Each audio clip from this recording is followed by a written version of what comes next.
इतिहास जब भी इस सदी के सबसे बड़े युद्ध का हिसाब लिखेगा तो उसमें अजय अमेरिका की बात लिखी होगी। ईरान के साथ पहले से ही अमेरिका बैकफुट पर है और अब यूक्रेन की मदद भी नहीं कर पा रहा है। आज बात इसी यूक्रेन की लाचारी की करेंगे।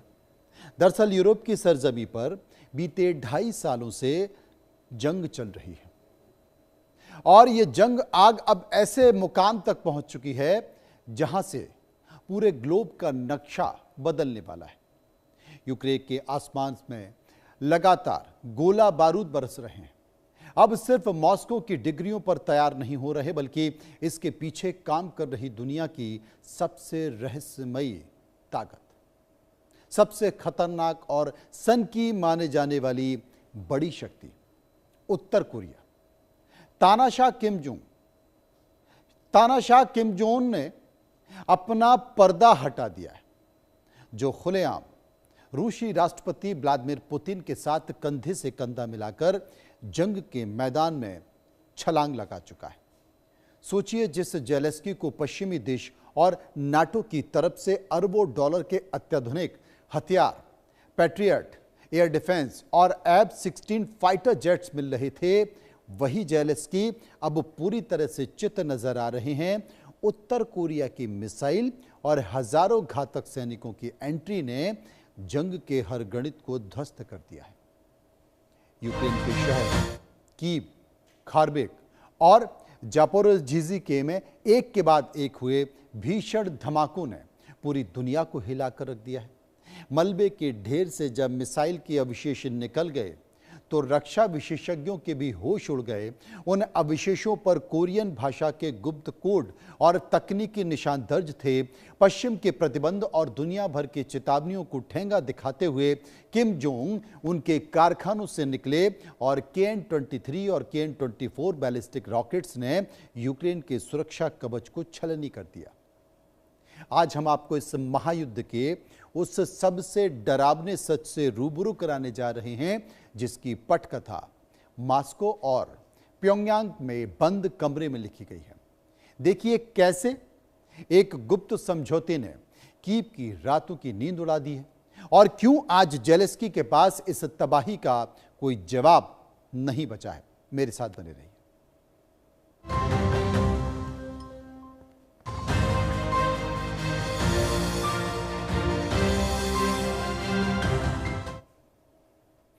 उत्तर कोरिया की ओर से रूस की यह कोई मामूली सैन्य सहायता नहीं है, बल्कि एक ऐसा रणनीतिक गठबंधन है जिसे नाटो और अमेरिकी रक्षा मुख्यालय पेंटागन के पसीने छुड़ा दिए। मॉस्को में हुई एक हाई लेवल सीक्रेट मीटिंग्स और दोनों देशों के बीच हुए ऐतिहासिक पारस्परिक रक्षा समझौते यानी कि म्यूचुअल डिफेंस पैक्ट के बाद प्योंगयांग से हथियार और घातक सैन्य उपकरणों का जखीरा सीधे रूसी फ्रंट लाइन तक पहुंचने लगा है। दरअसल 2.5 साल से जारी इससे थका देने वाली जंग में रूस को अपने तोप के गोले और बैलिस्टिक मिसाइल के भंडार को फिर से भरने की सख्त जरूरत थी और यहीं पर उत्तर कोरिया ने एंट्री मार ली। प्योंगयांग के ने रूस को लाखों 122 mm और 152 mm के तोपखाने के गोले, MLRS यानी कि मल्टीपल लॉन्च रॉकेट सिस्टम और अपनी सबसे आधुनिक बैलिस्टिक मिसाइल्स भी सौंप दी है। खुफिया सूत्रों के मुताबिक प्योंगयांग की इस सीधी मदद के बदले रूस उत्तर कोरिया को advance space technology, nuclear submarine से जुड़े राज और सैटेलाइट नेविगेशन सिस्टम मुहैया करा रहा है। ये केवल हथियारों का लेन देन नहीं है, ये दो ऐसे देशों का मिलन है जो अमेरिका और पश्चिमी प्रतिबंधों की मार को झेल रहे हैं और वो लंबे समय से इंतजार कर रहे थे कि कैसे अमेरिका और नाटो देशों को मजा चखाया जाए। हालिया हफ्तों में यूक्रेन के प्रमुख रक्षा ठिकाने, सैन्य कमांड सेंटर और महत्वपूर्ण बुनियादी ढांचों पर जो मिसाइल हमले हुए हैं, उन्होंने पूरे देश में कोहराम मचा दिया है। रूस ने इस बार जिन मिसाइल्स को इस्तेमाल किया, उनकी रफ्तार और मारक क्षमता इतनी ज्यादा थी कि यूक्रेन का बहुचर्चित एयर डिफेंस सिस्टम पूरी तरह से फेल हो गया। अमेरिकी पैट्रियट एयर डिफेंस सिस्टम, जिसे अब तक यूक्रेन की सबसे मजबूत ढाल माना जा रहा था, वो भी इन उत्तर कोरियाई बैलिस्टिक मिसाइल्स की तेज रफ्तार और अप्रत्याशित गति को ट्रैक करने में पस्त नजर आया है। जेलेंस्की ने खुद अंतर्राष्ट्रीय मंचों पर बेहद बेबसी के साथ ये स्वीकार किया है कि रूसी सेना अब भारी मात्रा में उत्तर कोरिया से मिली बैलिस्टिक मिसाइल का इस्तेमाल कर रही है। आंकड़ों के मुताबिक 2024 और 26 के दौरान रूस द्वारा दारी गई कुल बैलिस्टिक मिसाइल में से लगभग 1/3 मिसाइल उत्तर कोरियाई निर्मित थी। इन हमलों ने यूक्रेन के पावर ग्रिड्स, सैन्य डिपो और रसद लाइन को पूरी तरह से तबाह कर दिया। कई प्रमुख रक्षा केंद्र मलबे के ढेर में तब्दील हो चुके हैं। तबाही का आलम यह है कि यूक्रेन के पास अब पैट्रियट इंटरसेप्टर मिसाइल की भारी कमी हो गई है। जब एक तरफ से दर्जनों उत्तर कोरियाई बैलिस्टिक मिसाइल और दूसरी तरफ से सैकड़ों रूसी ड्रोन एक साथ हमला बोलते हैं, तो यूक्रेनी सेना के पास आत्मसमर्पण करने या पीछे हटने के अलावा कोई दूसरा रास्ता बचता ही नहीं है। यूक्रेन के जापोरियाझिजी में राजधानी कीव, खेर्सन और पूर्वी मोर्चे के राजनीतिक शहर खार्किव तक कोई भी कोना अब तक सुरक्षित बचा नहीं है। आधी रात को जब शहर सो रहा था, तब उत्तर कोरियाई तकनीक से लैस बैलिस्टिक मिसाइल्स और जिरकॉन मिसाइल ने आसमान को आग के शोलों से भर दिया। इसके साथ साथ जोपोरिझिजिया में एक महत्वपूर्ण औद्योगिक और धातुकर्म संयंत्र को निशाना बनाया गया, जिससे पूरे इलाके में भीषण आग लग गई और 6 लोगों की मौके पर मौत हो गई। वहीं राजधानी कीव में मिसाइल हमलों के धमाकों की गूंज से बच्चों के अस्पताल तक कांप उठे। खार्किव में तो हालत और भी भयावह है। यहां पर उत्तर कोरिया की KN-23 मिसाइल सीधी इमारतों पर आकर गिरी। स्थानीय फॉरेंसिक टीमों ने जब हमले वाली जगह के मिसाइल के टुकड़े को इकट्ठा किया, तो उन पर उत्तर कोरियाई फैक्ट्री के विशेष मार्क और नोजल डिजाइन साफ दिखाई दिए। खैरखान में भी नदी के पार से हो रही भारी गोलाबारी और मिसाइल स्ट्राइक में यूक्रेनी सेना की ट्रांसपोर्ट और लॉजिस्टिक नेटवर्क को पूरी तरह से पंगु बना दिया। बिजली सप्लाई ठप हो चुकी है, सड़कें उखड़ चुकी हैं, नागरिक सुरक्षित ठिकानों के लिए बंकर में शरण लेने को मजबूर हैं और उन्हें लगता है कि फिर कब पता नहीं आसमान से न जाने आग बरस जाए।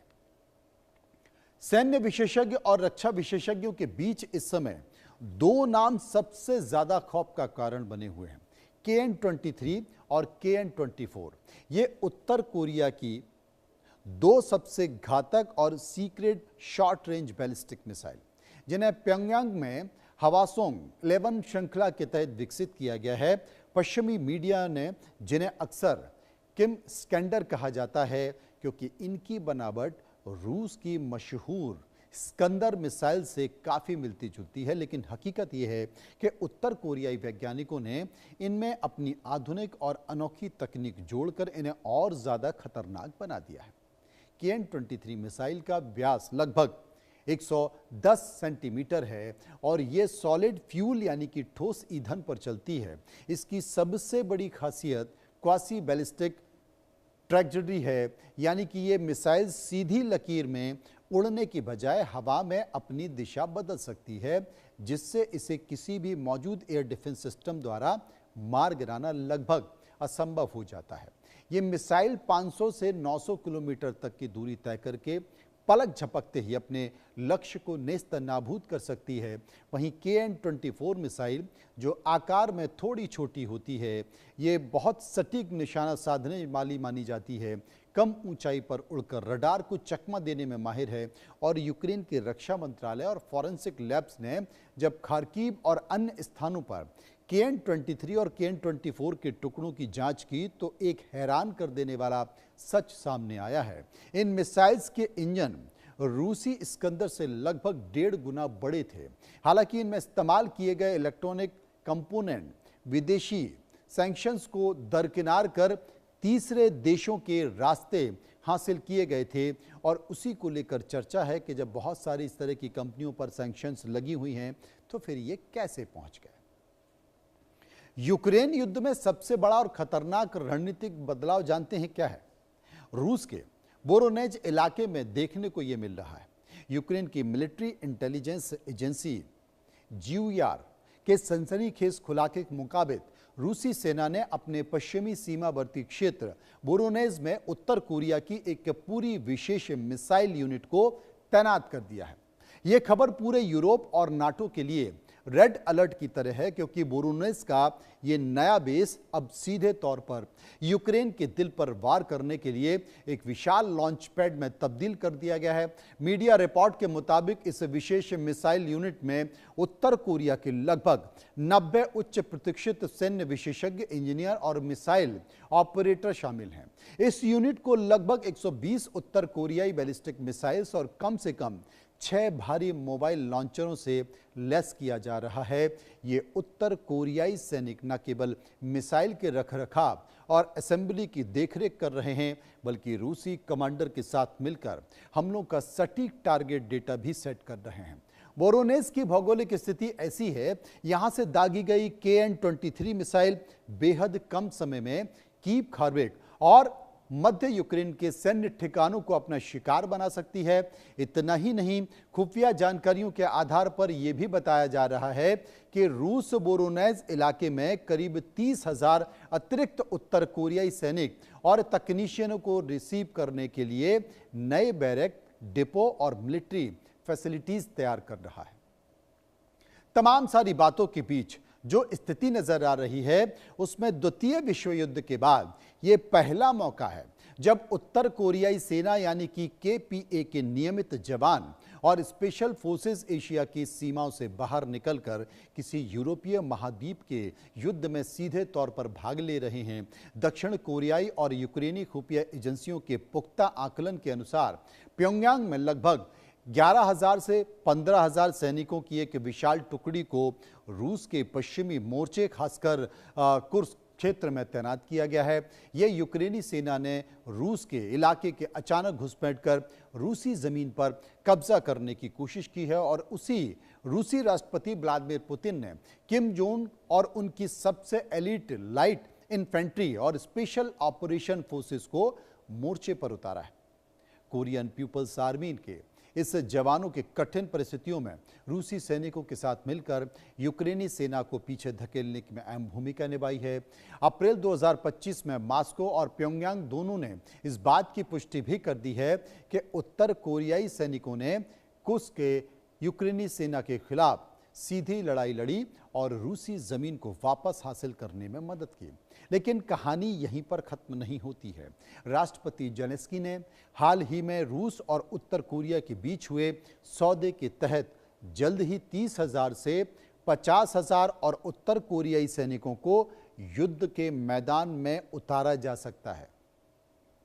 अब यह भी समझिए कि कभी भविष्य के संभावित खतरे के लिए किम जोंग अपने सैनिकों को आधुनिक युद्ध तकनीक, ड्रोन और वॉरफेयर के साथ साथ पश्चिमी हथियारों का सामना करने का वास्तविक अनुभव भी दिला रहे हैं, तैयारी कर रहे हैं। और यह सबसे महत्वपूर्ण बात है।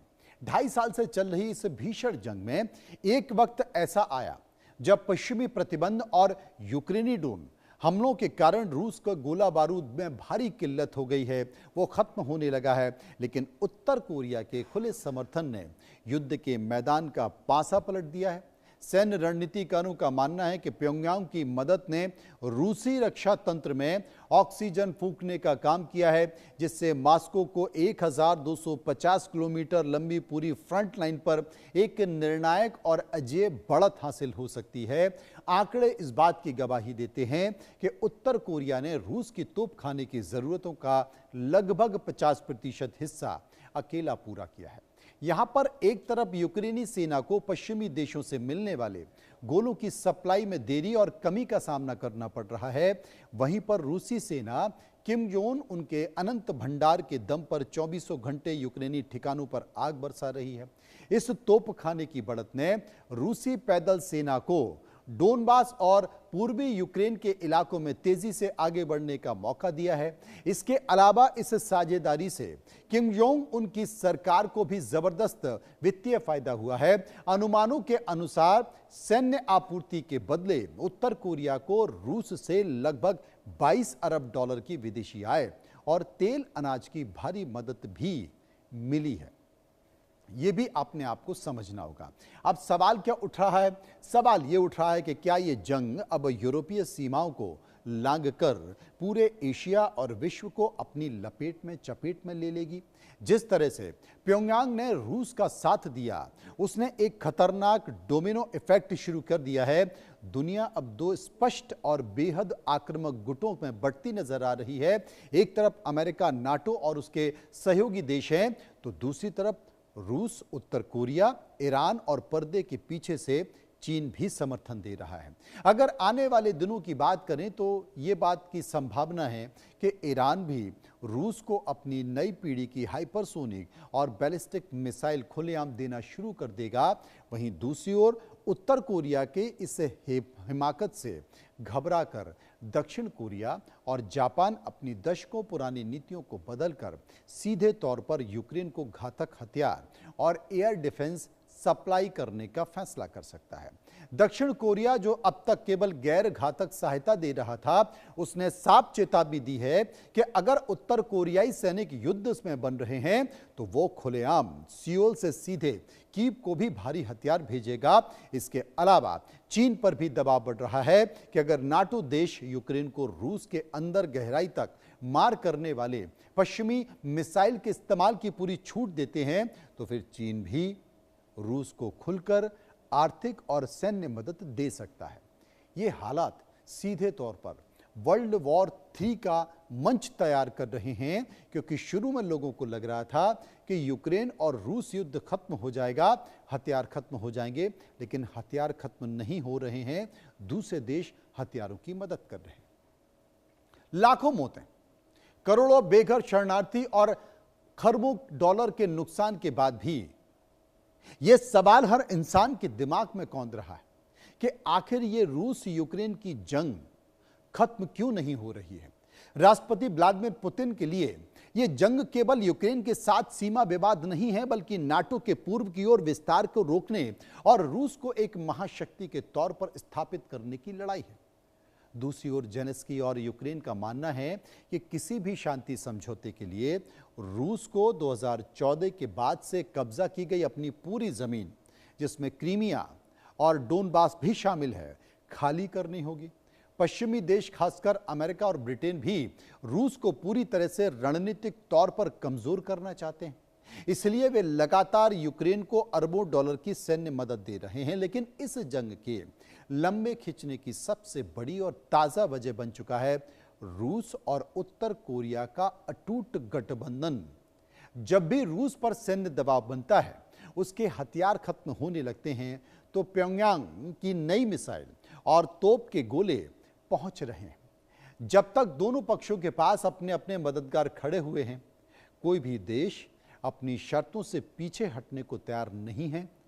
तब तक शांति की हर उम्मीद बारूद के धुएं में उड़ती रहेगी और संभावना बिल्कुल ना के बराबर रहेगी। अब बात